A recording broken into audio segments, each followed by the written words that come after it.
Our experience is that that $500 is not enough deterrent for people to really start paying attention to our bylaws. A City of Burnaby report says 15% of short-term rental operators in Burnaby are breaking the rules. And even though new provincial legislation lets municipalities fine rule breakers up to $3,000, city staff say they presently don't have the means to do that.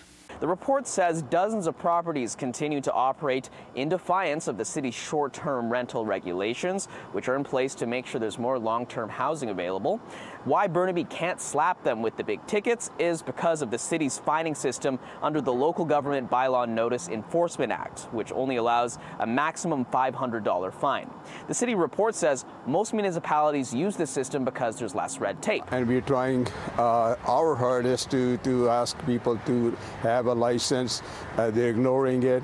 City Councillor Sab Dhaliwal says enforcing short-term rentals has been difficult, and a fine of $500 a night for a short-term rental rule breaker can be recouped in just a few nights. In the fall, the province put in a bigger $3,000 limit on fines as part of new laws limiting short-term rentals. But those fines are part of a different system called the Municipal Ticket Information System, which the city says is far more complicated and requires lots of changes.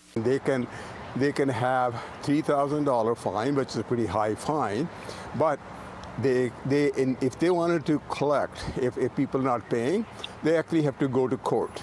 We reached out to BC's Ministry of Municipal Affairs, but they didn't get back to us before broadcast. The city is hoping to increase its maximum local fine, according to Mayor Mike Hurley at a press conference Tuesday. And we have asked the province to allow those fines to be updated, not just for Airbnb, but for other violations within our city.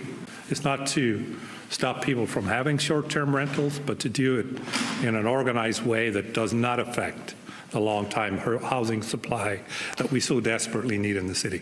BC's short-term rental laws take effect May 1st, which largely limits rentals to the host's principal residence and a secondary suite. In Vancouver, Kier Junos, City News.